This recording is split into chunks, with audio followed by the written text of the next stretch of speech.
The night the Duke of Ashford crossed Margaret Calloway's name off his guest list, he did it slowly. Not because he hesitated, because he wanted to be sure. His secretary stood beside him with a fresh quill. His butler waited near the door. And Lady Vivienne Ashworth, the woman who would, in 6 weeks, become his Duchess, watched from the settee with a small, satisfied smile. Edmund Ashford drew the line through the name without looking up. "She won't be missed," Vivienne said softly. Edmund said nothing. He moved on to the next name. But his secretary noticed something. He never mentioned it to anyone, not for years. The Duke had crossed every other name with a single, clean stroke. Margaret Calloway's name had 3. The invitation had arrived on a Tuesday. Margaret Calloway found it on the narrow table by the door of her rented rooms in Marylebone, tucked between a grocer's bill and a letter she already knew she couldn't afford to answer. The envelope was cream-colored, thick, expensive. Her name was written on the front in a hand she didn't recognize. She almost didn't open it. She had learned over the past 3 years in London that expensive envelopes rarely contained good news for women in her position.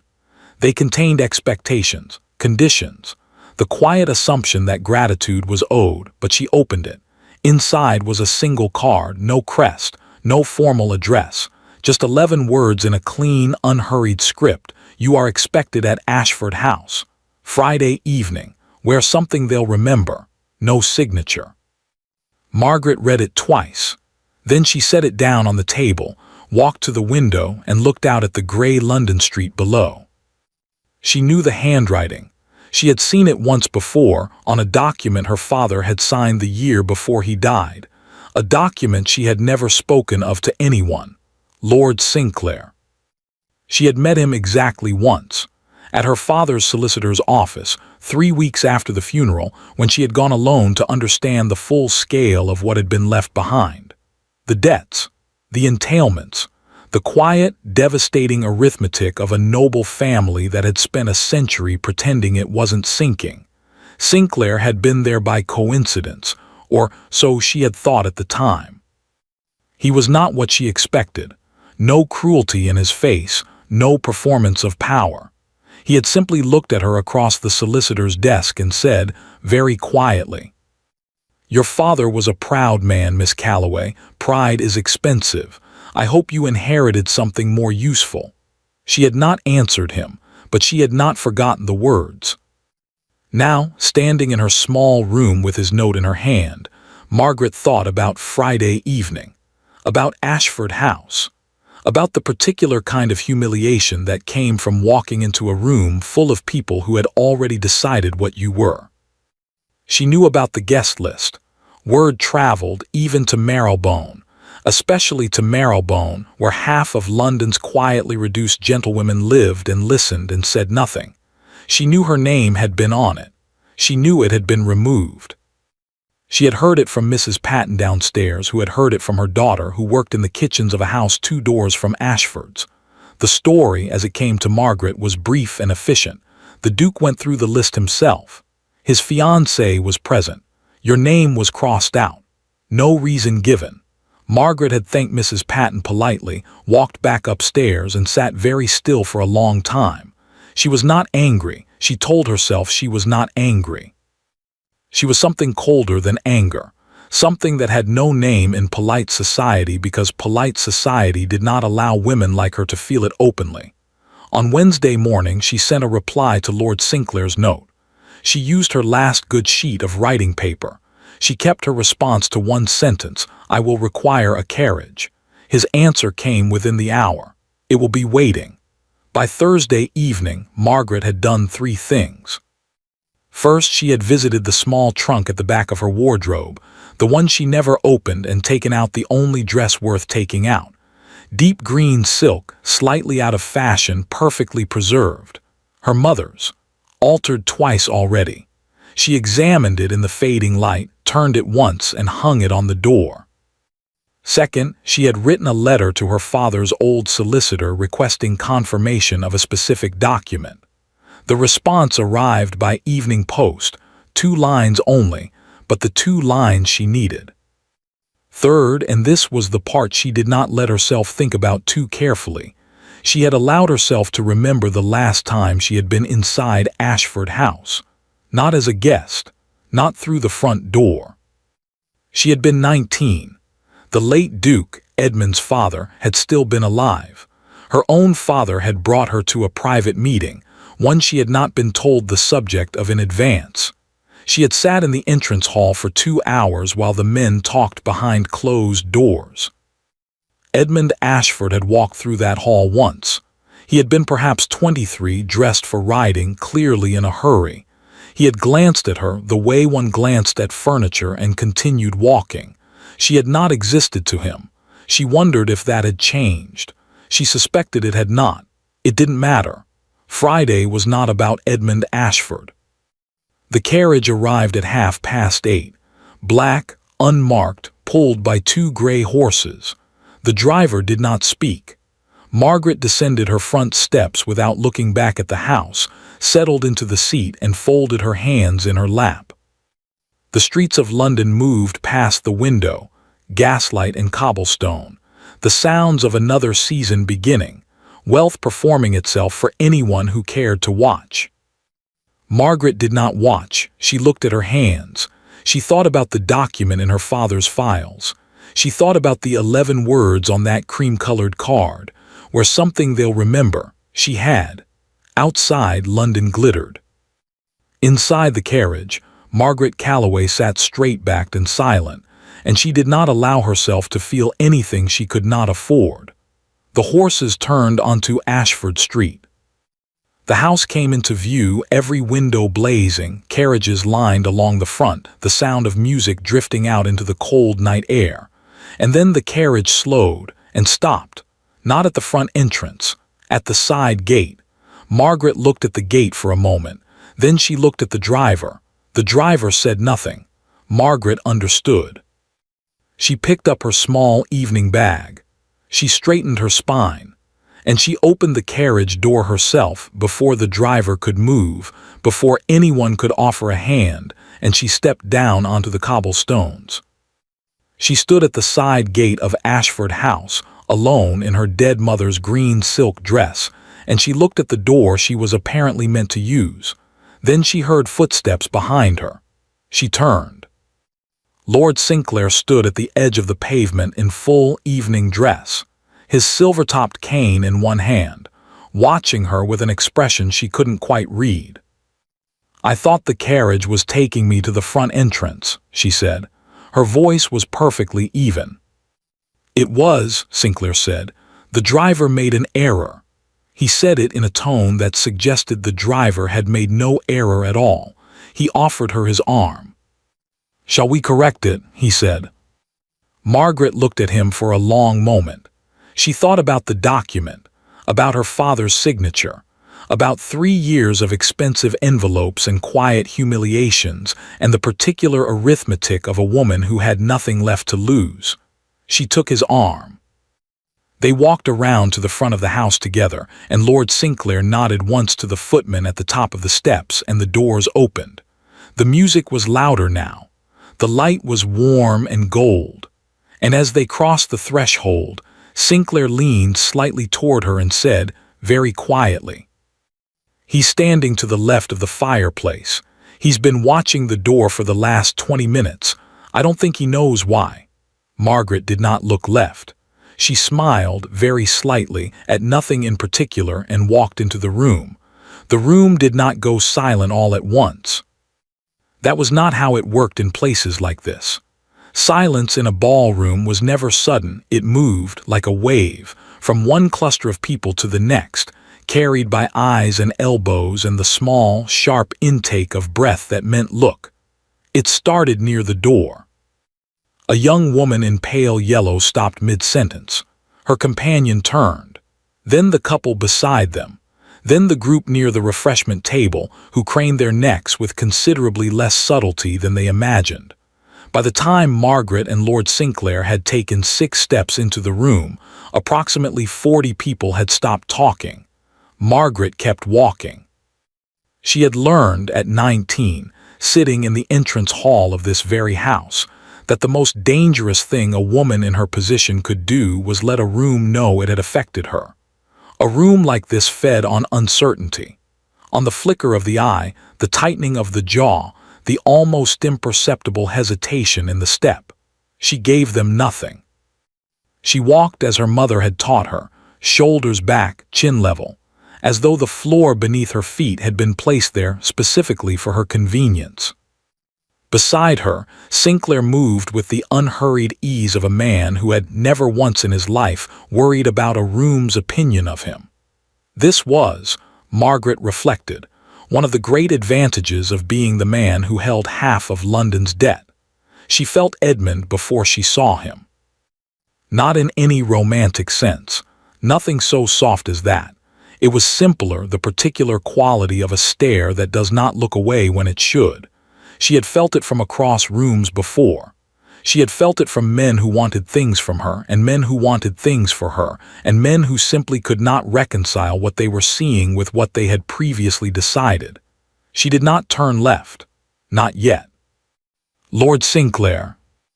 The voice came from her right, Lady Hartcastle, 70 if she was a day, magnificent in purple, with the sharp, bright eyes of a woman who had been collecting other people's secrets since before most of the room was born. Sinclair stopped, bowed. "Lady Hartcastle." He gestured toward Margaret with the quiet formality of a man presenting something valuable. "May I introduce Lady Margaret Calloway, daughter of the late Earl of Kilmore." The title landed in the air between them like a stone dropped into still water. Lady, not Miss. Not the Calloway girl, not the Irish woman with the reduced circumstances and the rented rooms in Marylebone. Lady Margaret Calloway. Lady Hartcastle's eyes moved to Margaret with an expression that was not quite surprise, more the satisfaction of a woman whose instincts had just been confirmed. "Kilmore's daughter," she said. "I knew your grandmother, remarkable woman, terrifying actually." She extended her hand. "You have her eyes." "So I've been told," Margaret said. "I've always considered it a compliment." Lady Hartcastle laughed, a real laugh, not a polite one. "As you should." She held Margaret's gaze for a moment.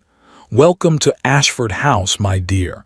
I suspect the evening is about to become considerably more interesting." She moved away into the crowd with the serenity of someone who had just lit a match and was looking forward to watching from a safe distance. It was the title that did it. Margaret understood this. Names were one thing. Names could be dismissed, reduced, crossed off lists without ceremony. But a title spoken clearly in public by Lord Sinclair was a different matter entirely. A title had weight. A title had history. A title meant that someone somewhere had done their research. The whispers began almost immediately. She heard fragments as she and Sinclair moved through the room. Kilmore's daughter thought the line had died out. Irish, yes, but the earldom goes back to, Sinclair brought her. Did you see? Wonder if the Duke knows. She kept her face pleasant and her eyes moving, pausing when Sinclair stopped to speak, responding when she was spoken to, performing the ancient and exhausting theater of a woman who is perfectly comfortable when she is not comfortable at all. And then she heard it. Not a whisper. A voice. Low, controlled, with the particular flatness of someone choosing their words very carefully. "Miss Calloway," she turned. Lady Vivienne Ashworth was, objectively, one of the most beautiful women in the room. Margaret had known this already. London had been saying so for 2 seasons, but knowing it and seeing it were different things. Vivienne was tall, fair, dressed in ivory and diamonds, and she moved through a crowd the way certain women learn to move, as though everyone else had arranged themselves decoratively around her. She had used the wrong title deliberately. Margaret noted this without expression. "Lady Vivienne," Margaret said. Something flickered in Vivienne's eyes, gone before it fully arrived. What a surprise! Vivienne's smile was warm, practiced, and about as genuine as a promissory note. "I don't believe you received an invitation." "I arrived with Lord Sinclair," Margaret said simply. "I assumed that was sufficient." Lord Sinclair. Vivienne repeated the name in a tone that somehow managed to be both respectful and dismissive simultaneously, a considerable skill. Yes, he does rather make his own rules, doesn't he? She tilted her head slightly. That dress is lovely. Is it new? No, Margaret said. It was my mother's. A beat of silence. Vivienne's smile held. How sentimental, she said softly. How practical, Margaret replied, in exactly the same tone.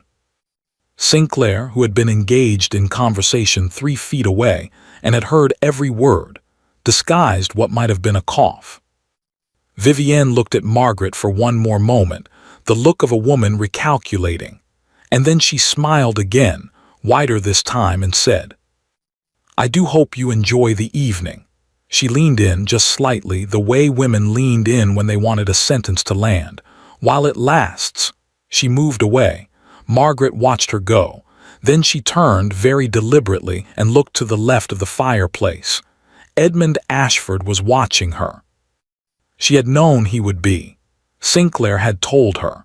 And even without Sinclair's warning, she would have known, she could feel it still, that particular quality of a stare that refused to release. He was taller than she remembered, broader. The years had done what years did to men like him, settled something in the jaw, put a stillness behind the eyes that could be mistaken for calm by people who didn't look closely enough. Margaret looked closely enough. He was not calm. He stood with a glass in his hand that he had not drunk from in some time, and his expression was the expression of a man who had asked himself a question and was deeply unhappy with the answer. Their eyes met. Margaret held it for 3 full seconds, long enough to be deliberate, not long enough to be anything else, and then she turned away. She accepted a glass of champagne from a passing footman. She did not look back. But across the room, Edmund Ashford set down his untouched glass on the mantelpiece and said nothing to the 3 men who were talking at him, because he was no longer hearing a single word they said. He was thinking about a name on a list, a name he had crossed out. A name that was, somehow, currently standing in the center of his ballroom in green silk, being introduced as Lady Margaret Calloway, a title he had not known existed, on the arm of the one man in England whose goodwill Edmund could not afford to lose. He was thinking about the way she had looked at him. 3 seconds, perfectly steady. And then nothing, as though he were furniture. Edmund Ashford had not been looked at like furniture since he was a boy. He found, to his considerable irritation, that he could not stop thinking about it. Across the room, Sinclair appeared at Margaret's shoulder. Well, he said quietly, watching the crowd with the expression of a man reviewing a chess board. That went rather better than expected. Vivienne threatened me within 4 minutes of my arrival, Margaret said. As I said, Sinclair lifted his own glass. Better than expected. Margaret looked at him sideways. You're enjoying this. I am enjoying, Sinclair said carefully, watching a young woman who should have been enjoying evenings like this for the past 3 years finally standing in the room she was always supposed to be in. He paused. Whether or not you enjoy it yourself is, of course, entirely up to you. Margaret was quiet for a moment. The music swelled. Couples moved toward the floor. Somewhere behind her, she could hear Vivienne laughing at something, the laugh of a woman performing confidence for an audience. He looked, Margaret said finally, not a question. He hasn't stopped, Sinclair said. Margaret nodded once. She smoothed the silk of her mother's dress with one hand, a small, private gesture that she allowed herself because no one was watching that closely. Good, she said quietly, and she smiled not at Sinclair, not at the room, not at Edmund Ashford standing motionless beside his fireplace. She smiled at nothing in particular, and it was the most devastating thing anyone had seen all evening. Edmund found Sinclair at 20 minutes past 11. Or rather, and this was a distinction Edmund would think about later, Edmund found Sinclair exactly where Sinclair had positioned himself to be found. Near the east corridor, slightly removed from the main room, with a clear sightline to the door and a glass of brandy he had been holding long enough that it had reached room temperature. Waiting. Edmund did not think about this at the time. He was not, at 20 minutes past 11, thinking with particular clarity about anything. "A word," Edmund said. "Of course," Sinclair said pleasantly, as though the request were a mild surprise. They moved into the corridor. A footman appeared and then, reading something in Edmund's expression, disappeared again with admirable efficiency. Edmund waited until the door closed. Then he said, "What are you doing with her?" Sinclair considered the question with the unhurried patience of a man who had been asked questions like this many times, and had never once felt the need to rush his answer. "Attending your ball," he said, "which was, I believe, the stated purpose of this evening." "Don't." The word came out harder than Edmund intended. He adjusted, breathed. "She wasn't on the list," he said, more controlled now. "You know she wasn't on the list." "I did notice that, yes." "Then you understand my question." Sinclair looked at him for a moment. Something moved behind his eyes, not unkind, exactly, but precise. The look of a man measuring the distance between what someone was asking and what they actually wanted to know. He set down his brandy glass on the narrow side table beside him. Then he reached into the interior pocket of his evening coat. He produced an envelope, cream-colored, thick, sealed with no crest. He held it out to Edmund without theatrics, without preamble, with the simple directness of a man who had been waiting for the right moment for quite some time. Edmund took it. He opened it. Inside were 3 documents. The first was a promissory note. Edmund recognized the format immediately. He had grown up with them, had spent the first years of his dukedom learning, with increasing nausea, just how many of them existed with his family's name attached. This one bore his father's signature, dated 15 years ago.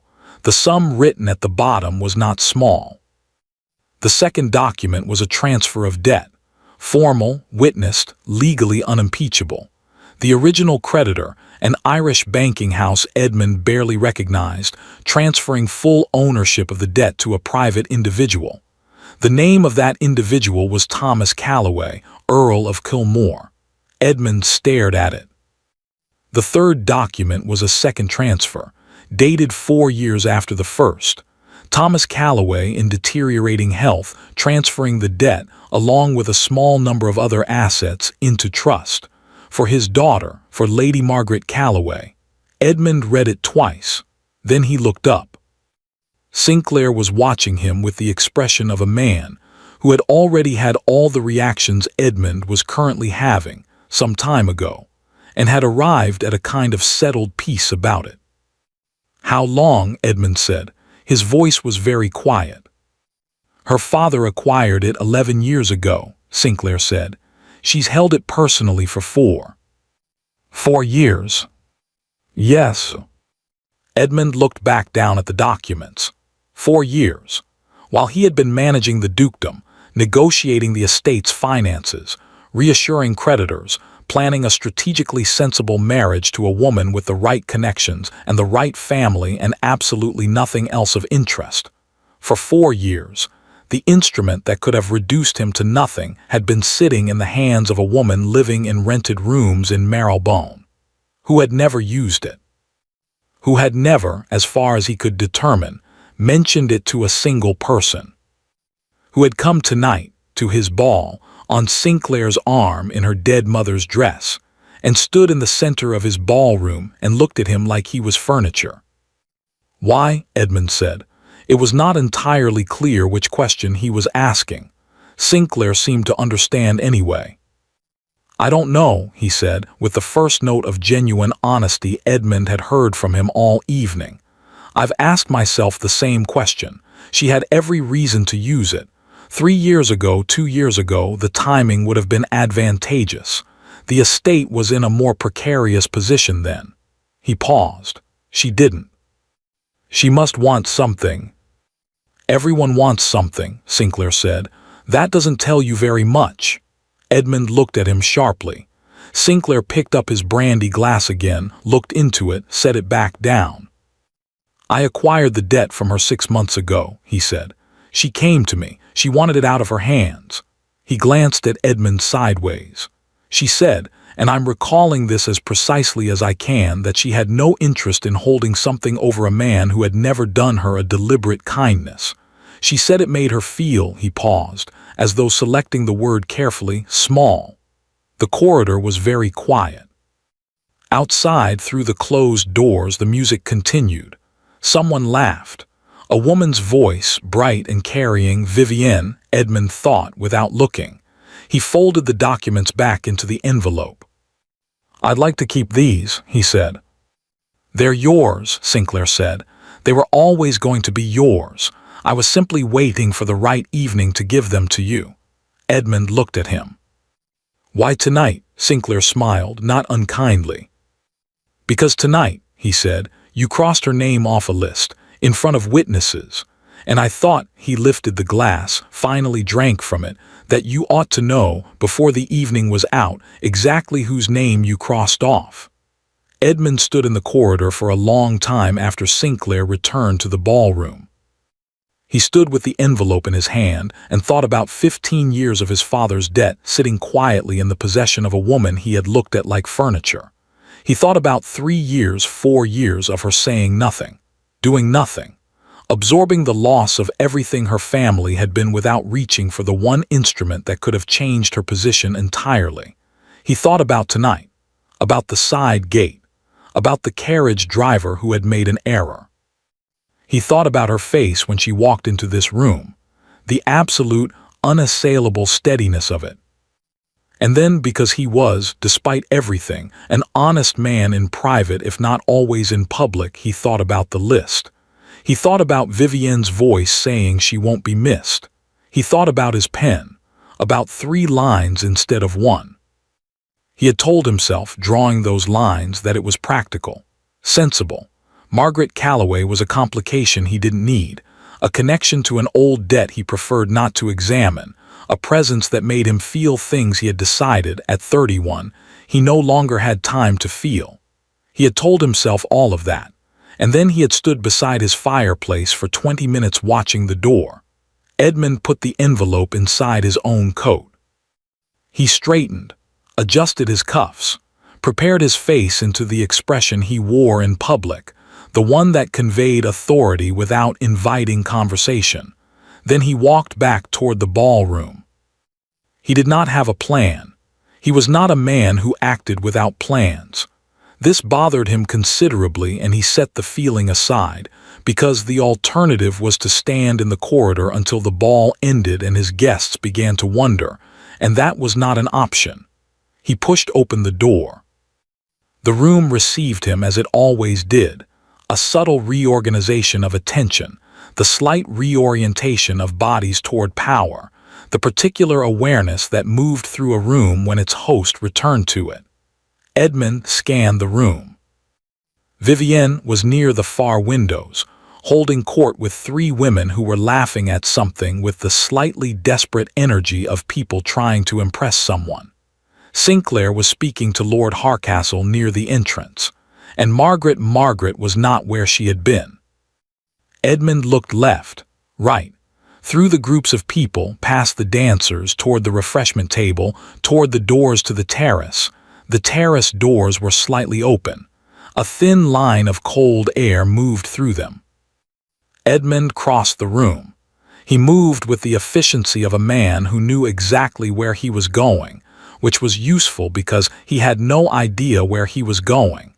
He pushed open the terrace doors. She was standing at the far end of the stone terrace, her back to him, looking out over the dark garden below. The cold had put color in her neck, above the line of her dress. She had no wrap. She had not, he realized, brought one, or perhaps had not owned one worth bringing. She heard him. He knew she heard him. She went still in the specific way of someone who has recognized a footstep. She did not turn. "The Countess of Harcastle told me," she said to the garden, "that this terrace has the best view in Mayfair. I wanted to see if she was right." Edmund stopped a few feet behind her. He looked out at the same dark garden. He could see, if he was honest, very little the shapes of hedges, the faint gleam of a fountain, the distant lights of the next street. "Is she?" he said, a pause. "It's too dark to tell," Margaret said, "but I appreciate the principle." Silence. Below them, somewhere in the garden, something rustled. A fox, probably. London was full of foxes. They had learned over the generations to move through the city as though they owned it. Edmund had always privately admired this. He reached into his coat. He held out the envelope. Margaret turned. She looked at the envelope, then at him. Her expression was careful, not closed, not guarded, but careful, in the way of someone who has learned that gifts and documents from powerful men tend to arrive with conditions attached. "Open it," he said. She took it. She turned it over once, broke the seal, withdrew the documents. He watched her read. She was very still while she read. Only her eyes moved. He watched her reach the third document, the transfer into her name, and stop. Read it again. Her jaw tightened very slightly. When she looked up, something had changed in her face. Not much, but enough. "You spoke to Sinclair," she said. "He spoke to me." She looked back down at the documents for a moment. Then, with a care that struck him as oddly moving, she folded them exactly as they had been and placed them back in the envelope. She held it out to him. "These are yours," she said. "They were yours," Edmund said. He did not take the envelope. "For 4 years." "Yes." "You never used them." "No," he looked at her. "Why not?" The question came out without the control he had intended. Too direct. Too much of the corridor still in it. The 20 minutes standing alone with the envelope and the uncomfortable arithmetic of what kind of man crossed a woman's name off a list. Margaret looked at him for a long moment. The cold moved between them. From inside, faintly, the music shifted, something slower now, something in a minor key. "Because it would have made me someone I didn't want to be," she said, simply, as though it were obvious.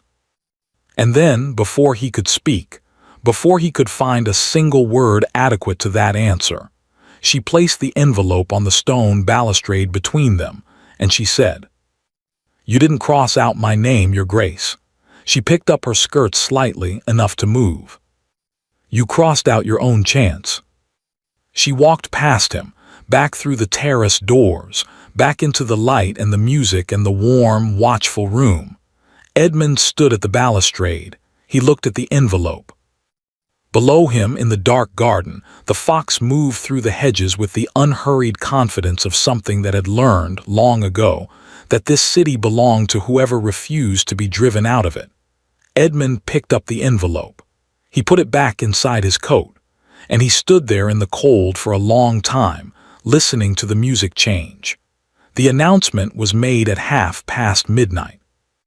Edmund had not planned it for that evening. He had planned it for the following week. A dinner, smaller, more controlled. The kind of setting where announcements of this nature could be made with the appropriate degree of ceremony and the appropriate degree of witnesses. But Vivienne had found him at midnight, while he was still somewhere between the terrace and himself, and she had said, very quietly, with her hand on his arm and her eyes reading his face with the precision of a woman who had been watching him all evening, "Edmund now," and he had let her. That was the part he would return to later. Not what he said, not the room's response, not the faces of the guests arranged before him like a painting he hadn't commissioned. He would return to the letting, the particular passivity of a man who had made a decision by failing to unmake it. They stood together near the center of the room. Vivienne had positioned them expertly, near enough to the musicians that the announcement would carry, far enough from the doors that no one could slip away before hearing it. She knew how rooms worked. She had been studying them since childhood. Edmund looked out at the assembled faces. Lord and Lady Harcastle, 3 members of Parliament, 2 earls and a viscount who owed his father favors that had transferred, with the title to Edmund. A dozen women in silk and a dozen men in black. Faces he had known for years, faces that expected things from him, that had always expected things from him, that would continue expecting things regardless of what he said or didn't say or felt in private on a cold terrace at 20 minutes past 11. He looked for Margaret. He found her near the left wall beside Sinclair. She was holding a glass she wasn't drinking from. Her face was composed. She was looking at him with the same expression she had worn all evening, steady, contained, giving nothing away. Except her hand around the glass was very still, too still. The stillness of effort. Edmund noticed this. He noticed it and he filed it away, and Vivienne's hand tightened on his arm. He began to speak. He said the things one said. He said them correctly, the right words in the right order with the right cadence, the words he had rehearsed in a different context, a different week, a different state of mind. He heard them come out of his own mouth with the faint surreal quality of listening to someone else. Honored, privileged, long admiration, family connection, confidence in the future. Vivienne beside him, radiant and still. The room approving and attentive. Edmund, somewhere 3 steps behind his own face, thinking about an envelope in his coat pocket, and a woman who had held a weapon against him for 4 years and chosen, every single day, not to use it. The applause came. He received it, he smiled, or produced the thing that passed for a smile at events like this. Vivienne accepted congratulations with the grace of a woman arriving somewhere she had always been headed. Edmund shook hands. He nodded. He said the words people said back to him, and somewhere in the middle of it he looked toward the left wall. Margaret was gone. She left without speaking to anyone. This was what Sinclair told him 3 days later when Edmund finally asked. She had watched the announcement. She had set down her glass carefully on a side table without a sound, and she had walked to the entrance hall, retrieved her wrap from the footman, and gone outside. Sinclair's carriage had been waiting. She had not sent for it. It had simply been there. "You told the driver to wait," Edmund said. "I had a feeling the evening might end early," Sinclair said. Edmund looked at him. "Did she say anything?" Sinclair was quiet for a moment. He had the expression of a man deciding how much of a thing to give. "She said," he offered finally, "thank you for the evening." And then she looked back at the house for a moment. He paused. And then she said, "It was exactly what I expected." And she got into the carriage. Edmund received this information in silence. It was exactly what I expected. Not "I'm devastated," not "I'm angry," not the language of a woman who had hoped for something and been denied it. Exactly what I expected. Which meant she had known. She had walked into his ballroom knowing that he was going to make that announcement. She had dressed in her mother's silk and stood perfectly straight and looked at him across a room full of people, and she had known. And she had come anyway. Edmund thought about this for a very long time after Sinclair left. The days after the announcement had their own texture. London did what London did. Congratulations arrived, cards, letters, the occasional personal call. Vivienne managed the social machinery with expert hands, deploying herself through drawing rooms and morning calls with the efficiency of a general securing territory. Edmund managed the dukedom. He answered correspondence. He attended 2 parliamentary sessions and a committee meeting and a dinner at his club where 3 men told him he'd made an excellent choice, and he agreed with them. He slept badly. This was not new. He had slept badly for years. But there was a specific quality to the sleeplessness now, a particular shape of wakefulness at 3 in the morning, lying in the dark of the Ashford House master bedroom, looking at the ceiling and returning with the relentlessness of water finding a crack to the same sequence of images. A pen, 3 lines instead of 1, a terrace, a woman's back. You crossed out your own chance, a left wall, an empty space. It was exactly what I expected. On the 5th day after the ball, a small item appeared in one of the society columns. Edmund read it over breakfast. His secretary had placed it on the tray with the other papers, either deliberately or without awareness of its significance. Edmund suspected the former. The item was brief. It occupied perhaps 4 lines at the bottom of a page, in the section typically reserved for minor social observations and the movements of people not quite important enough for the main columns. We note with interest the presence at the Ashford ball last Friday of Lady Margaret Calloway, daughter of the late Thomas Calloway, Earl of Kilmore, previously believed to have retired from society.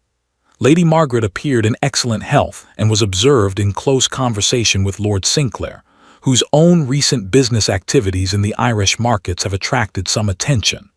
The Kilmore earldom, dormant these 3 years, may perhaps be considered dormant no longer. Edmund read it twice. Dormant no longer. Someone had written that. Someone had chosen those words in that order and placed them in a newspaper where 20,000 people would read them over breakfast. He thought about Sinclair, about the timing. He thought about the word dormant, the implication of something sleeping, gathering itself, waiting. He set down the paper. Across the breakfast table, in the chair Vivienne had taken to occupying during morning calls, she did not yet live in the house. They were not yet married, but she had begun to occupy its spaces with the gradual confidence of a woman measuring curtains. Vivienne was reading her own correspondence. She looked up. Her eyes went to the newspaper in his hands. Something moved in her face. Fast, controlled, gone. "Anything interesting?" she asked. "No," Edmund said. He folded the paper. He drank his coffee, and he thought about Margaret Calloway in 4 lines at the bottom of a page. Dormant no longer. He did not go to Marylebone. He thought about it. He was honest enough with himself to admit that he thought about it, but he did not go. There was no reasonable pretext. There was no version of Edmund Ashford arriving at a woman's rented rooms in Marylebone 6 days after announcing his engagement that did not mean something he could not afford to mean. So he didn't go. He sent a letter instead. He wrote it 4 times. The first 3 versions were too much, too explanatory, too revealing, containing things he had not decided to say. The 4th version was 6 lines. Miss Calloway, I am in possession of documents which I understand were previously yours. I wish to discuss their disposition at your convenience. I suggest the reading room at Harcastle House, which Lady Harcastle has indicated is available Tuesday afternoon. I am also, he stopped at that line for a long time. He finished it. I am also aware that the manner in which your name was handled prior to the ball was not consistent with your standing or your character. I offer no excuse for it. Ashford, he sent it before he could write a 5th version. Her reply came the following morning. 1 line, Tuesday is convenient. No salutation. No closing, no acknowledgement of the 2nd paragraph. Edmund looked at the single line for a long time. Then he put it in his coat pocket, in the same place he had been carrying the envelope. He told himself this meant nothing. He told himself Tuesday was a practical meeting about documents, about the legal disposition of a debt, about the kind of administrative matter that arose when family finances had been complicated and required resolution. He told himself all of this with the conviction of a man who knows, with complete certainty, that he is lying to himself, and who has decided to continue anyway, because the alternative is to stand very still in a silent room and admit something he is not yet ready to admit. Tuesday morning, Vivienne came to Ashford House for a fitting consultation with the housekeeper. Something about the arrangements for the engagement dinner, fabrics and flowers, and the 1,000 details of a life being constructed around him. She found him in the study, standing at the window. "You haven't eaten," she observed. "I'm not hungry." She came to stand beside him. She looked out the same window, the garden, the gray November sky, the street below with its horses and its motion. "Edmund," she said. Her voice was different from its public register, lower, more real somehow. He was always slightly startled by it, the reminder that there was an actual person inside the performance. "Are you all right?" He considered the question with more honesty than he usually applied to it. "I'm fine," he said. Vivienne was quiet for a moment. "She's no one," she said then quietly. Not cruelly, simply as a statement of fact, the way one said it will rain or the roads are bad. Whatever Sinclair is doing, whatever she's doing, it doesn't change anything. We are where we are. Edmund looked at the garden. "I know," he said. Vivienne nodded once. She touched his arm briefly, her fingers light. Then she left to find the housekeeper. Edmund stood at the window. "She's no one." He thought about 4 years of silence, about a weapon never used, about 3 lines of a pen and a woman who had said it made her feel small and who had come to his ball anyway, and who had walked back through the terrace doors with her skirts in her hands and her spine completely straight. She's no one. Edmund turned from the window. He sat at his desk. He looked at the letter in his hand, her single line, "Tuesday is convenient," and he held it until the paper was warm. Then he put it away, and he opened his correspondence, and he went back to being the Duke of Ashford. He was very good at it. He had been doing it his entire life. It had never felt, until recently, quite so much like work. The article appeared on a Wednesday. Not in the society columns this time. Not the 4 polite lines at the bottom of a page where minor observations went to be noticed by people who were already looking. This was different. Half a page, 3rd column, in a publication that specialized in the particular sport of destroying reputations, with the appearance of merely reporting facts. Edmund's secretary brought it to him without comment, which meant his secretary had read it and made a decision about his own continued employment. Edmund read it. Then he read it again. The piece was structured with care. That was the first thing he noticed, not the content but the architecture of it. It moved in a specific sequence, building its case the way a barrister built a case. Methodically, each point supporting the next, nothing overtly false, everything arranged to produce a single, inevitable conclusion. It began with the Kilmore earldom. The history of the family, Irish, yes, old money, yes, but money that had moved badly and landed badly and eventually stopped landing at all. The late Earl's debts, the dissolution of the estate, the daughter who had come to London 3 years ago with a title that was technically valid and a purse that was technically empty, and had inserted herself, the article implied, into circles that had been kind enough not to examine her credentials too closely. Then it moved to Sinclair. The nature of their association was described with careful vagueness, the vagueness that was, in publications of this kind, more damaging than specificity. Close acquaintance, frequent consultation, a relationship whose precise character has prompted some discussion in informed circles, nothing stated, everything implied. Then it moved to the ball. The uninvited arrival, the borrowed consequence of Sinclair's arm, the dress, and here Edmund's jaw tightened because someone had described the dress, had described it as an aging piece of Irish sentiment entirely unsuited to the occasion, and the manner in which Lady Margaret had moved through the room, which the article characterized as a performance of confidence notable for its aggressive quality in a woman of uncertain standing. Aggressive. Edmund set the paper down. He picked it up again. The final paragraph was the most precise and therefore the most vicious. It noted that the Kilmore line, despite recent attempts to revive its social presence, remained without property, without income, and without the London connections necessary to sustain the kind of visibility Lady Margaret appeared to be pursuing. It noted that the Earl of Kilmore's Irish associations, specifically, a family connection to a Mr. Padraig O'Sealeg, currently involved in trade negotiations Edmund didn't recognize, were of a nature that London society might reasonably wish to examine before extending its full welcome. And then, in the last line, almost as an afterthought, one wonders, naturally, what draws a woman of Lady Margaret's particular circumstances to attend the engagement ball of the Duke of Ashford uninvited.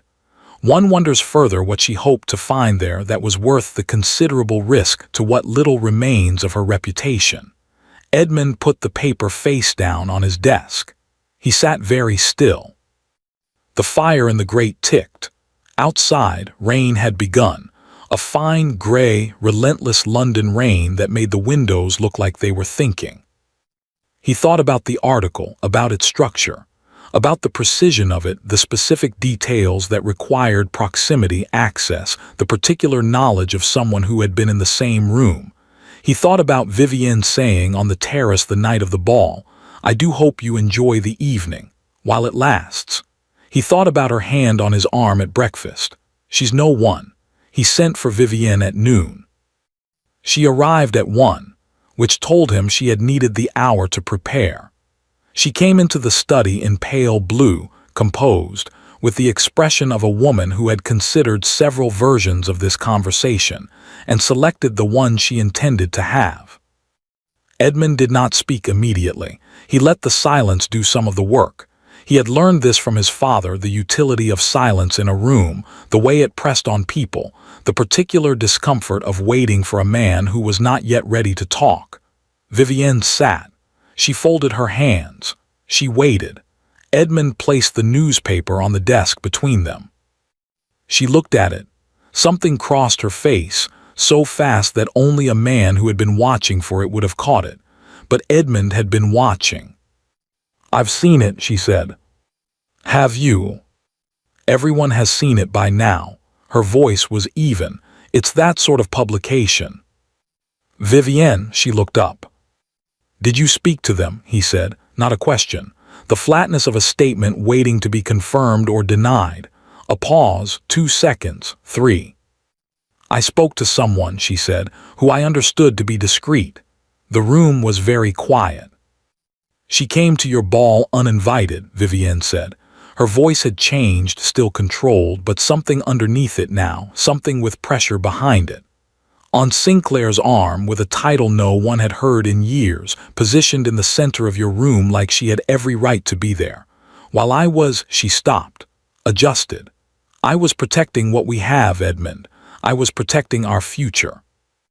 By destroying her reputation. By managing a situation you weren't managing." Edmund looked at her. Vivienne held his gaze. She was not afraid of him. He had always known this about her, had even admired it at certain points. She was a woman who had calculated the terms of this relationship with the same precision she applied to everything, and she had decided she could hold her ground in it. "She has nothing," Vivienne said more quietly now.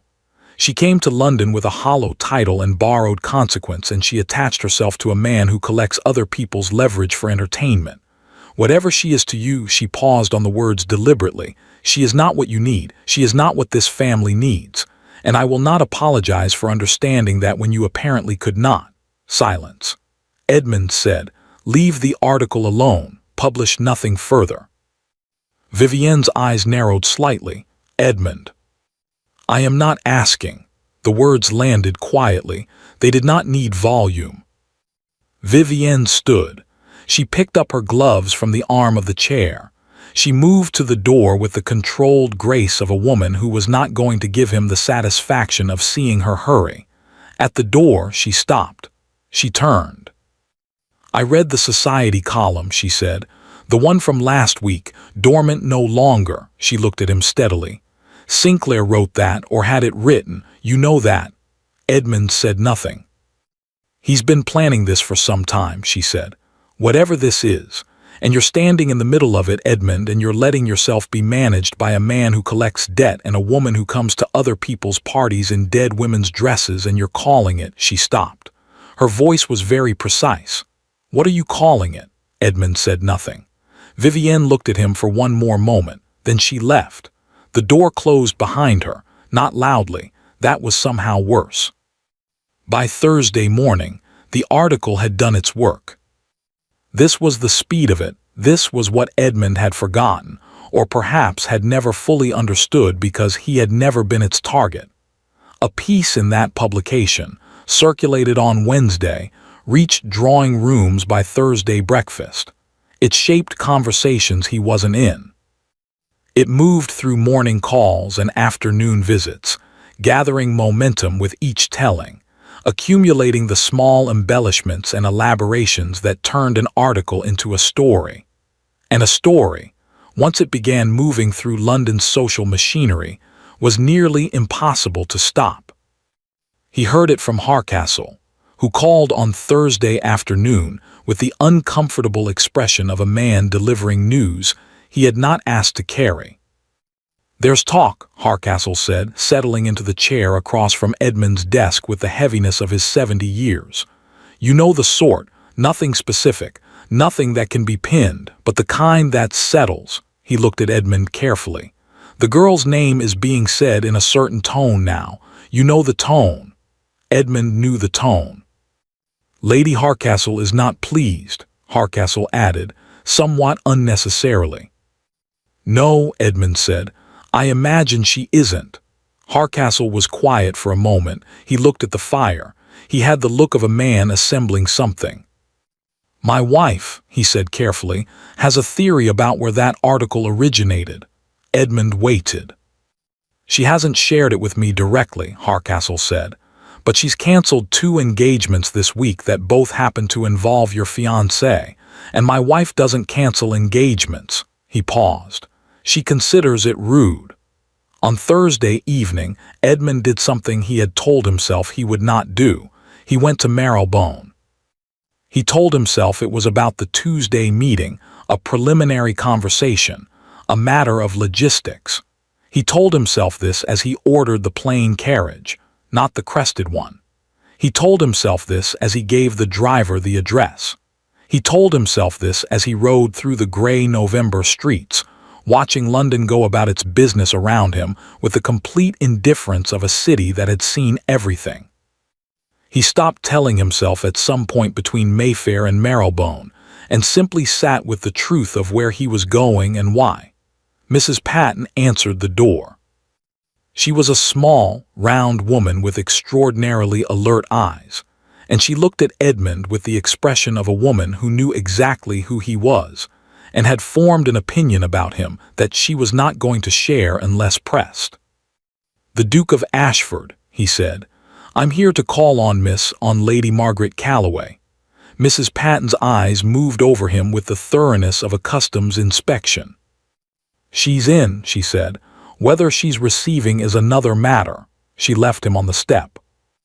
Edmund stood on the narrow front step of a Marylebone lodging house in the rain and waited, which was not something he did habitually, and which he found, to his surprise, entirely appropriate. Mrs. Patton returned. "First floor," she said. "Mind the 3rd step it catches." Margaret was standing when he came in. Not arranged, not the strategic positioning of a woman who had prepared for a visitor. She had clearly been at the small writing desk by the window and had stood when she heard the steps on the stair, and she was holding a letter in her hand that she had not had time to put down. The room was small, clean, precise, everything in it chosen carefully and maintained carefully, the room of a woman who had learned to treat limited resources as a discipline, a fire in the small grate, books on the shelf arranged by some system he couldn't immediately identify, a green shawl over the back of the chair. He recognized the green, the same shade as the dress. He looked at her. She looked at him. The letter in her hand, he could see now, was the newspaper article, or a copy of it. Someone had sent it to her, Sinclair, probably, or Lady Hardcastle, or Mrs. Patton from downstairs with her extraordinarily alert eyes. "You've read it," he said. "Yes." "I didn't," he stopped. "This was important to get right. It didn't come from me." Margaret looked at him steadily. "I know," she said. He had expected something else.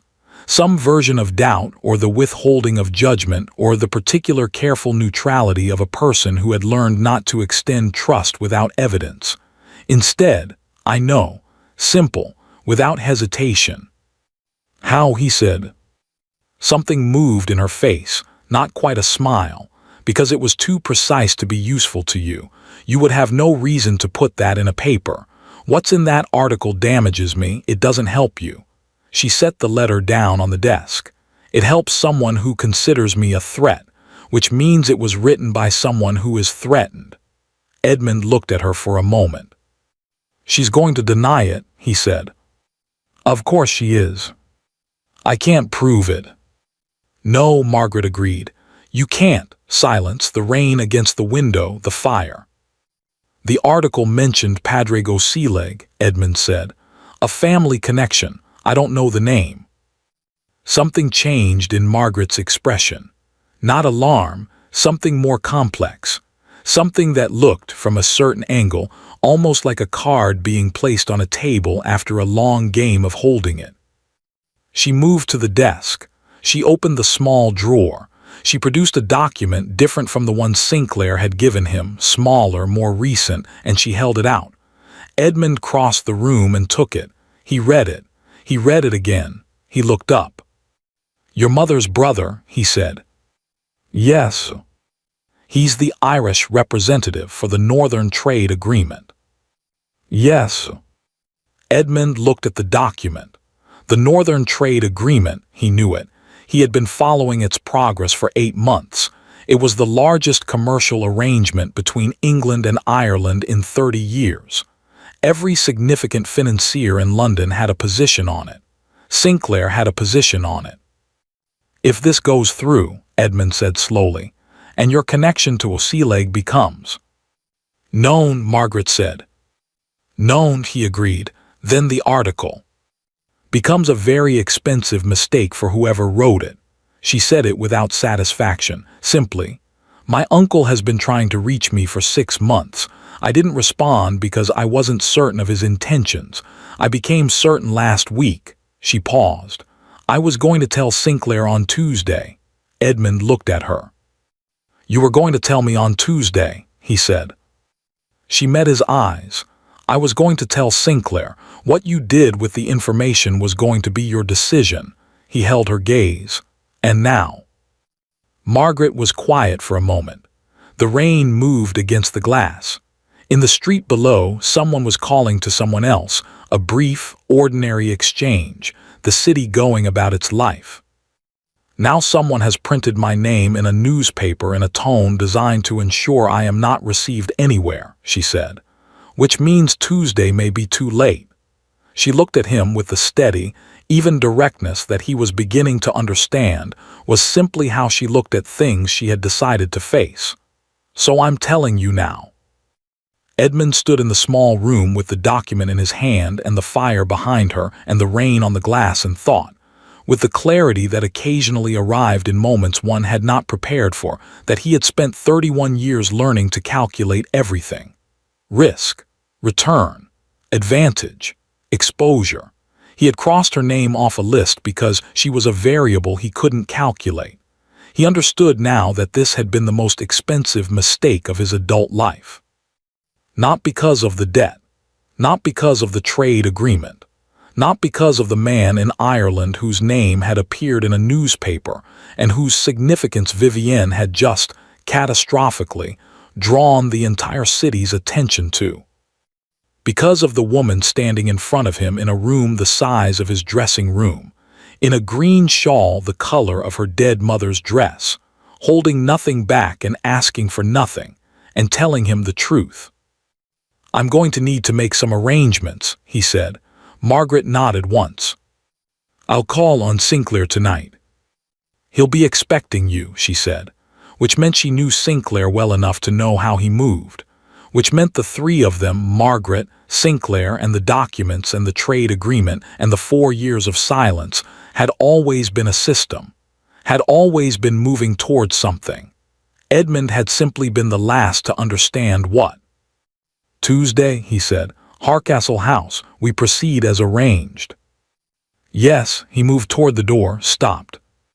He did not turn around, because if he turned around he would look at her again, and he had reached the limit of what he could look at without saying something he could not take back.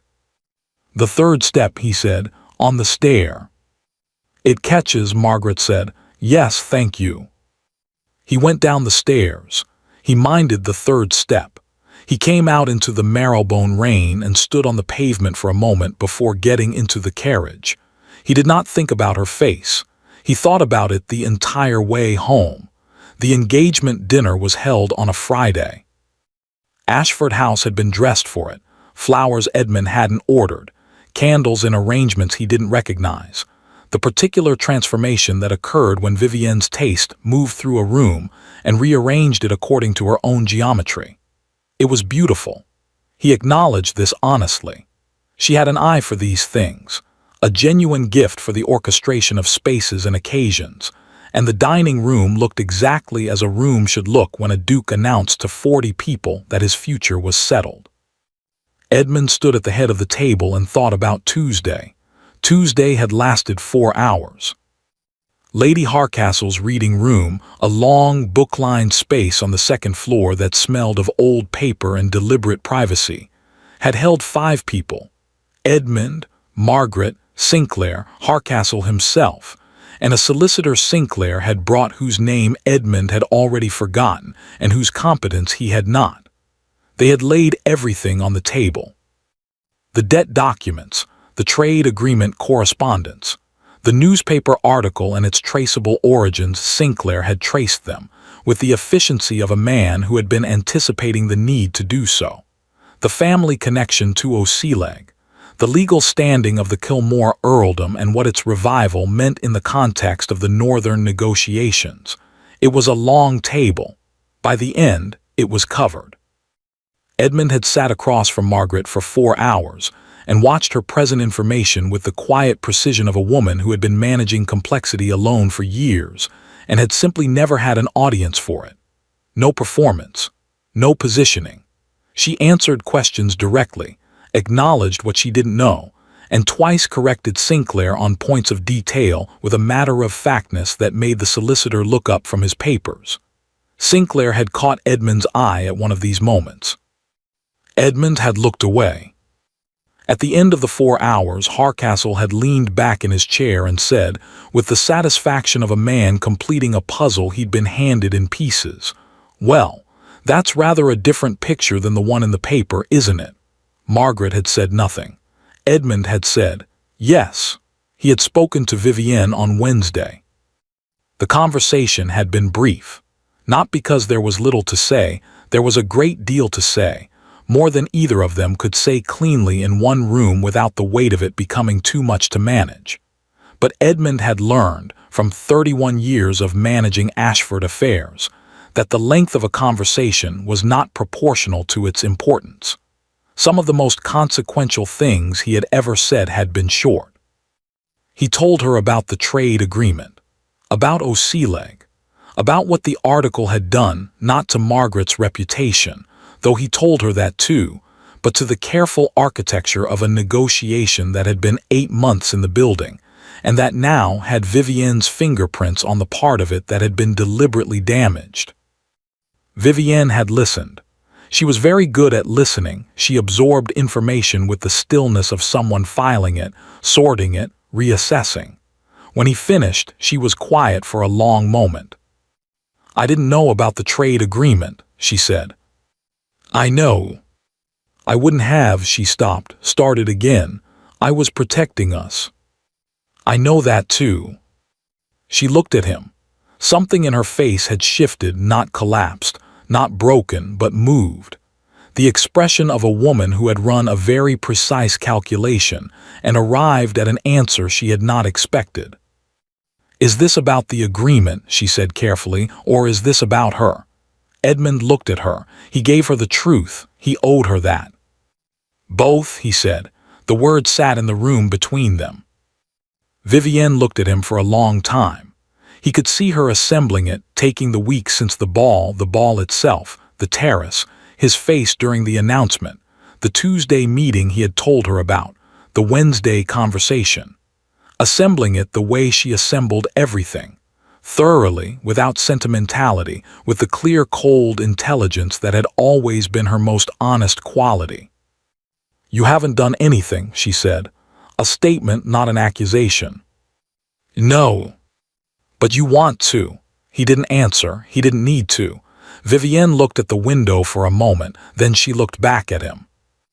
"I deserve better than a man who is in this room with me and somewhere else entirely," she said. Her voice was very even. "I have always deserved that." "Yes," Edmund said, "you have." She stood. She was very composed. He watched her and thought that she was, in her way, formidable, had always been formidable, and that she would be entirely fine, would recalibrate with the efficiency of someone who had been planning for contingencies since childhood, would find exactly what she deserved and probably improve upon it. "I'll have my mother contact the solicitors," she said. "I'll have mine do the same." At the door she paused, not the dramatic pause of the night of the ball, something quieter, more real. "Edmund," she said. He looked at her. "Don't cross her name off anything else," she said. She left. That had been Wednesday. Now it was Friday, and 40 people were seated at his dining table, and none of them knew yet. Edmund looked at the faces, familiar, expectant, arranged around silver and candlelight, and the assumption that this evening would proceed as advertised. He saw Hardcastle at the far end, who knew and whose expression was the careful neutrality of a man watching a controlled demolition. He saw 2 of Vivienne's cousins who did not know and who were going to have thoughts about it. He saw the parliamentary men who would be interested in the trade agreement angle. He did not see Margaret. She had not been invited. He had not invited her, not for this. This was not her evening to be in. He picked up his glass. 40 faces turned toward him. He had written the speech himself. No secretary, no assistants. 3 drafts, the final one 2 pages, set aside this morning in favor of something he had decided, standing in front of his dressing mirror at 7 o'clock, would be better said without paper. He began to speak.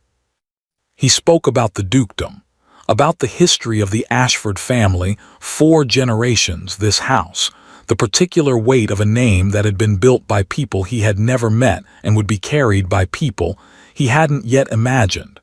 He spoke about what it meant to manage that weight responsibly, about the decisions that responsibility required. The table was very quiet. He spoke about the Northern Trade Agreement. Briefly, precisely, enough for the parliamentary men to sit forward, enough for the financial men to exchange glances. He said that recent events had clarified its significance and that Ashford would be lending its formal support to the negotiation, alongside a number of other parties whose involvement he would be making public in the coming days. He saw Hardcastle's eyebrows rise slightly. He took a breath. He said, "I also owe this room a correction." The silence changed quality. "An announcement was made in this house 3 weeks ago," he said. "It was premature. The lady in question and I have reached an understanding, privately and without acrimony, and I ask that she be treated by everyone in this room with the respect she is owed. She acted with more integrity than the situation required of her, and I will not have that obscured." No one moved. "I regret," Edmund said, "that I am not in a position to offer more explanation this evening. I can tell you that the matters involved are more complex than they appeared and that the complexity was of my own making." He paused. "That is all I will say about it." He picked up his glass. "I would ask you to drink," he said, "to the Ashford estate and its future, whatever shape that future takes." A beat of silence, the particular held breath of a room absorbing something, and then Hardcastle lifted his glass, and the rest of the table followed because 40 years of social training did not allow for any other response. They drank. Edmund set down his glass. He sat. The table began slowly to breathe again, the murmur of conversation restarting, the rustle of a social occasion reassembling itself around a new shape. He could hear it moving, the story being revised in real time, the recalculations being made, the whispers that would leave this room and enter London by morning. He ate his dinner. He spoke when spoken to.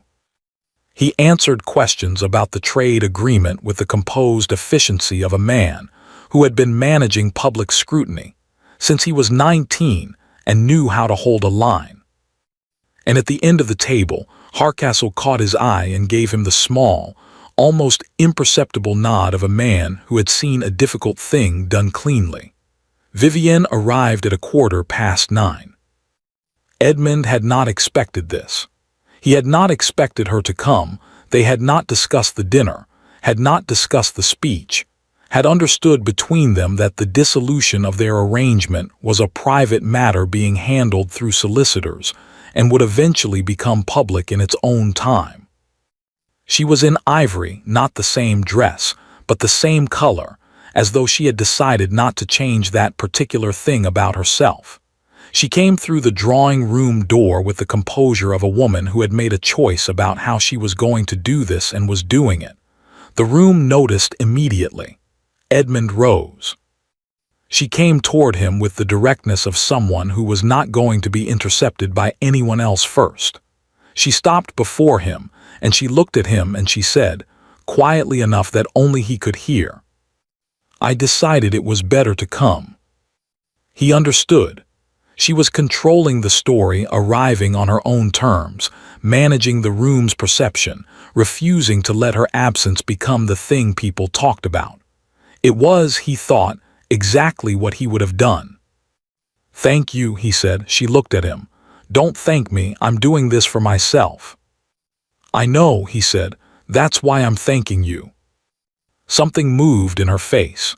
Then she turned to the nearest cluster of guests and produced a smile of such practiced warmth that 3 people immediately relaxed, and the room exhaled, and the evening moved forward. Edmund watched her work the room for a moment. Then he stepped out through the side door. The corridor was quiet. He stood with his back against the wall and breathed, really breathed, for the first time in what felt like several weeks, and looked at the ceiling. He thought about tomorrow. He had sent a note to Sinclair that afternoon. Brief, specific, the trade agreement, the formal Ashford support, a request for a meeting on Monday to discuss the public statement. Sinclair had replied within the hour, "Monday suits. Bring the documents." He had not sent a note to Margaret. He had written one. He had written 3, which appeared to be his number, 3 attempts at things before he either found the right version or gave up. The first had been too formal, the architecture of a business communication carrying too much emotional freight. The second had been the opposite, too much, too direct, too much of the corridor at the ball still audible in it. The third he had carried in his pocket for 2 days and not sent. He took it out now. He looked at it. It said, "There are several matters I would like to discuss with you that are not related to the documents or the trade agreement or anything that requires a solicitor or a reading room. I am aware this is not a simple thing to ask. I am asking anyway." He folded it. He put it back in his pocket. From the drawing room he could hear the party continuing, the murmur of voices, the sound of someone playing the piano, Vivienne's laugh, genuine for once, in response to something someone had said. Tomorrow, he thought. He would send it tomorrow. He straightened, adjusted his cuffs, prepared his face. He walked back into the room. He sent it that night. Not tomorrow. That night at 11 o'clock, sitting at his desk with the fire burning low, he took the letter out of his coat pocket one more time. He read it. He added one line at the bottom, 4 words, "At your convenience, always." He sealed it. He gave it to the night footman with instructions for morning delivery. Then he went to bed. He slept. For the first time in 3 weeks, without interruption, without the ceiling and its particular 3 o'clock quality, without the weight of things unresolved pressing on his chest like an architectural problem he hadn't solved. He slept, and outside, London went about its nighttime business, and in a room on the first floor of a house in Marylebone, a letter was waiting to be delivered. The letter arrived at 8:30. Margaret was at the writing desk when Mrs. Patton brought it up, not because she was writing anything, but because the desk was where she went when she needed to think and didn't want to pace. She had been sitting there for 20 minutes with a cup of tea she hadn't drunk, looking at the rain on the window, thinking about nothing specific and everything at once. Mrs. Patton set the letter on the desk without comment. Margaret looked at the handwriting on the front. She did not open it immediately. She had taught herself over 3 years of letters that arrived with conditions inside them to give herself a moment before opening things, a breath, the small deliberate act of deciding to be ready. She was not sure she was ready. She opened it. She read it twice. The first time quickly, the way one read things when the heart was moving faster than the mind. The second time slowly, the way one read things when one needed to be certain of what one had actually read, and not what one had hoped to read. There are several matters I would like to discuss with you that are not related to the documents or the trade agreement or anything that requires a solicitor or a reading room. I am aware this is not a simple thing to ask. I am asking anyway. At your convenience. Always. She set the letter down. She picked up her tea. It was cold. She drank it anyway. Outside, the rain continued. The same gray, relentless rain that had been falling since Wednesday, as though London had decided to hold its breath and weep quietly while waiting for something to resolve. Margaret looked at the letter. She thought about the night of the ball, the terrace, the cold, his face when she had said you crossed out your own chance, the specific quality of stillness that had come over him, not the stillness of a man receiving a blow, but the stillness of a man recognizing something he had not expected to recognize. She thought about Marylebone, his carriage in the street, his face in her small room, the way he had moved through it, taking up more space than the room was designed for, looking at everything with the careful attention of someone trying to understand a language they hadn't been taught. She thought about 4 years. She thought about the weapon she hadn't used and the word she had given Sinclair, small, and how she had meant it exactly. How the thought of using those documents against him had produced in her a feeling not of power, but of diminishment, as though the act of wielding them would have made her into something she didn't want to be. She had not held them for him. She was honest with herself about this. She had held them because releasing them, using them, would have required her to become someone capable of that kind of action, and she had enough to carry without adding that.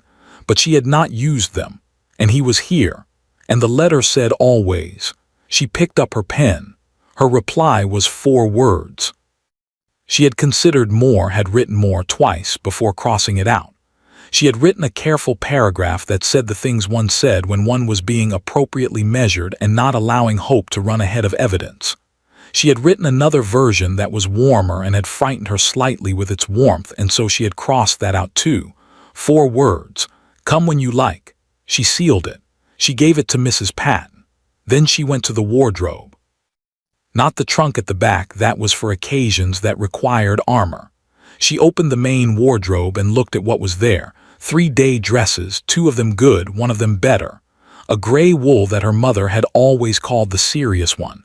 A soft blue that was perhaps too soft for what this morning felt like. She took out the gray wool. She dressed carefully. She did not look in the mirror more than once. He came at 10. She heard the carriage in the street, plain, not crested, the same one he had used in Marylebone, and then his step on the stair, and Mrs. Patton's voice below, and then the knock. She had been sitting in the chair by the fire. She stood. "Come in," she said. He looked different in daylight. This was the thing she noticed first, not what she had expected to notice, but the mind went where it went. She had seen him by candlelight, by ballroom light, by the cold blue light of a terrace at night. In the gray November morning light of her small room he looked less arranged, more real. The lines of his face were clearer, the tiredness in them, the slight hollowness around the eyes that suggested the sleeplessness he would never mention. He was not wearing the dukedom. That was the only way she could think to describe it. He was dressed for it, correctly, completely, every detail right, but he was not performing it. Not here. There was no audience. He looked at her. She looked at him. Neither of them said anything for a moment. "The 3rd step," he said finally. "You minded it," she said. "I did." Something loosened slightly in the room. He did not sit immediately. He stood for a moment near the door with his hat in his hands. She noticed he had not handed it to Mrs. Patton, had carried it himself, which was either an oversight or a choice, and he looked at the room the way he had looked at it in Marylebone, carefully, as though reading it. His eyes went to the bookshelf, to the writing desk with its single sheet of paper, to the green shawl over the back of the chair, then to her. "You replied very quickly," he said. "You wrote very clearly," she said. He looked at her. Something moved in his face, not quite a smile, but adjacent to one. The expression of a man who had said a thing and had it understood exactly as he meant it, which was apparently not something he experienced often enough to take for granted. He sat. She sat. The fire was low but warm. Outside, the rain had softened to a mist. "I should tell you," he said, "about the dinner." "I heard," she said. He looked at her. "From Sinclair." "From Mrs. Patton, who heard it from her daughter who works in the kitchens of a house 2 doors from mine," he finished. Margaret looked at him. "You knew that?" "I know it now," he said, which meant he had thought about it, had worked backward through the chain of information and found Mrs. Patton at the end of it and understood that this house, this street, this small and careful life in Marylebone had had its own intelligence network monitoring his for some time. He did not seem discomfited by this. He seemed, if anything, to find it appropriate. "There are things I want to say," he said. He had put his hat on the side table. He was looking at the fire. I've written several versions of them and they were all wrong." Margaret waited. "The list," he said. "I want to address the list." "You don't have to." "I do," quiet, final. "I want to." She waited. "I crossed your name off because you made me uncomfortable," he said. "That is the honest reason, not a calculated insult, not strategy. I looked at the list, I saw your name, and I felt something I had decided I wasn't going to feel, and I crossed it out." He paused. "It was the action of a coward." Margaret looked at him. "I've been calling it practical," he said. "Sensible. I've been telling myself it was about the engagement and the appropriate management of complications." He stopped. "It was cowardice. That is all it was." The fire ticked. "I know," Margaret said. He looked at her sharply. "I don't mean that unkindly," she said. "I mean I knew. Not at the time. At the time I was," she paused, selecting the word carefully, "angry. But later I understood. You were afraid of something and you removed it. It's a very human thing to do." He looked at her for a long moment. "You are remarkably generous," he said. "For a woman I treated badly." "I'm not generous," she said. "I simply see no use in carrying a version of events that makes everything harder." He was quiet. Then, 4 years. "Yes. The debt you could have. I know what I could have done. Why didn't you?" She had answered this on the terrace. She had given him the clean version. "It would have made me someone I didn't want to be." It was true. It was also not complete. She looked at the fire. "Because I had read your father's letters," she said. He went very still. "They came with the documents," she said. "My father kept them. Your father wrote to him twice when the debt was first extended. They were—" She paused. "They were not the letters of a man who didn't care about his family. He was ashamed. He was trying to manage something that had gotten ahead of him, and he was writing to my father because my father was the only creditor who hadn't gone to the papers." She looked up. "Your father said, in the second letter, he said he had a son. That the son didn't know the extent of it, that he hoped to resolve it before the son had to carry it." Edmund had not moved. "He didn't resolve it," Margaret said, "and the son carried it. And when I understood that you had spent years managing something you'd been handed without choosing it," she stopped. "I couldn't use it. It would have been like punishing you for your father's shame, and you had enough to carry." The room was very quiet. Edmund looked at her for a long time. Something in his face was moving, not on the surface underneath, the way things moved in people when they had been holding something for years and were only now, in a small room on a November morning, allowing it to shift. He did not speak for a moment. Then he said, very quietly, My father would have liked you." Margaret felt something catch in her throat. She did not let it show. She was very practiced at not letting things show. "He sounds," she said, "like he was a better man than he gave himself credit for." "Yes," Edmund said, "he was." They sat for a while without speaking.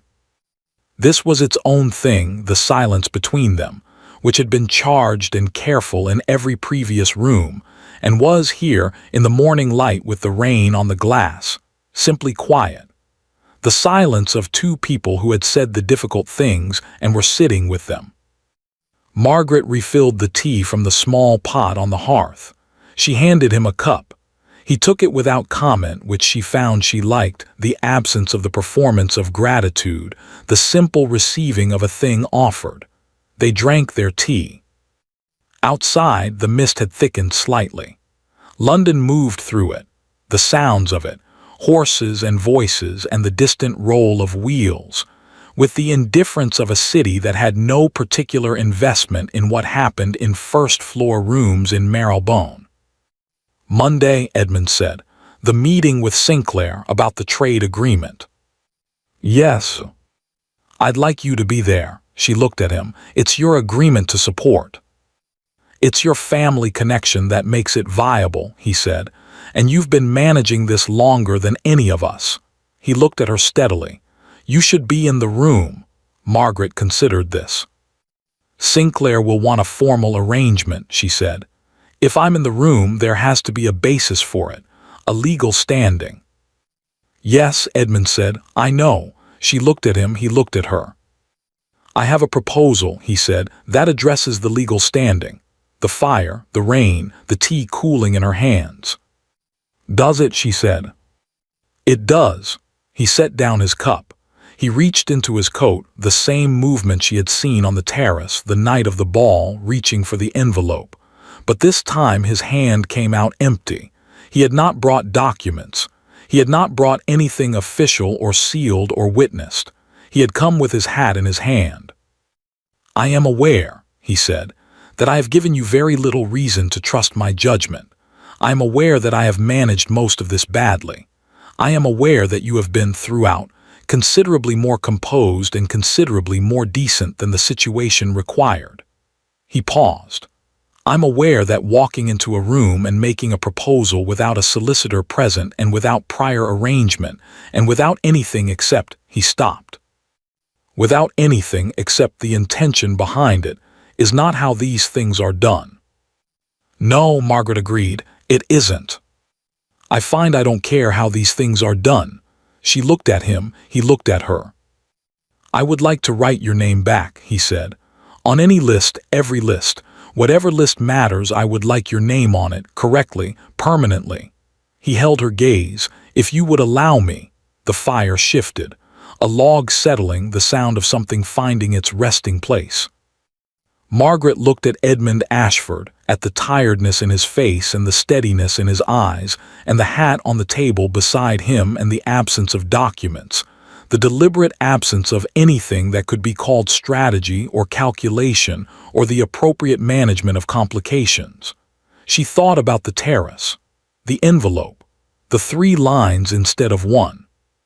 She thought about 4 years of silence and 1 morning of rain and a cup of tea that had gone cold and been drunk anyway. She thought about a door. She put down her cup. She stood. She crossed the small room 4 steps, 5, and she opened the door to the narrow landing and she held it open and she looked at him. He looked at the open door. Then he looked at her. "There's a better room downstairs," she said.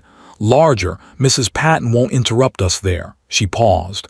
"If you'd like to continue the conversation."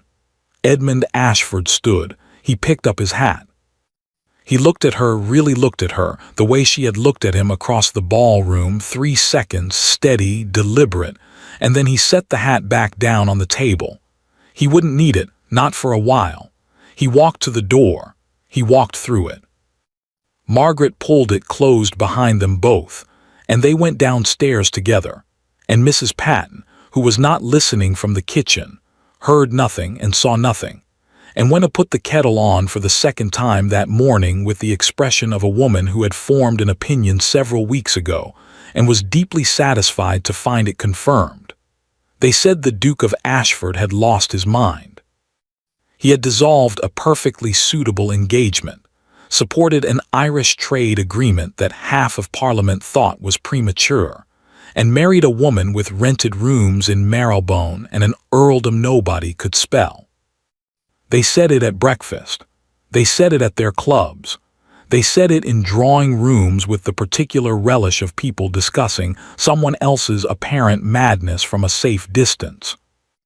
They were still saying it 6 months later, at the first dinner the new Duchess of Ashford hosted at Ashford House, 40 guests, the same room, the same candles, a guest list that had been written by one hand and crossed through by none. Lady Hartcastle arrived early. She always arrived early to things she considered important. She found the Duchess in the hallway, directing a footman with the quiet efficiency of a woman entirely at home in a house that had recently decided to become hers. The green silk was not in evidence. Something better had replaced it, deep blue, perfectly fitted, chosen rather than inherited. Though the green, Lady Hartcastle would later tell anyone who asked, had been magnificent. "You look well," Lady Hartcastle said. "I am well," said the Duchess, simply, as though it were obvious.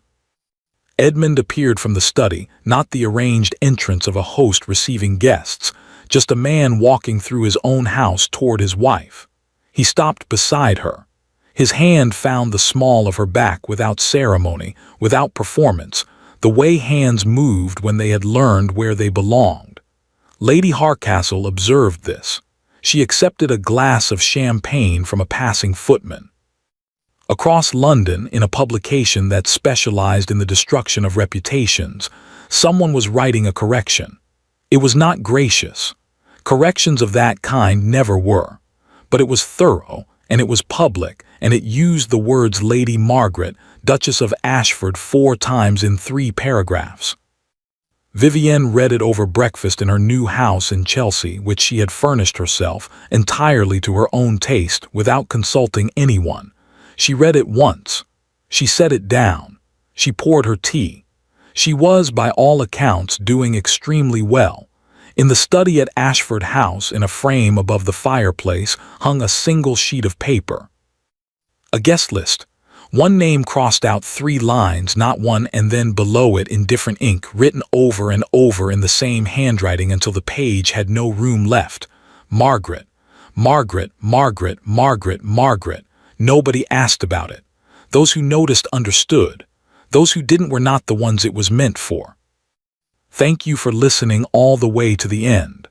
Let me know in the comments which city you're watching from and share your thoughts about the story. I read every single one. And if you enjoyed this, don't forget to subscribe for more stories like this.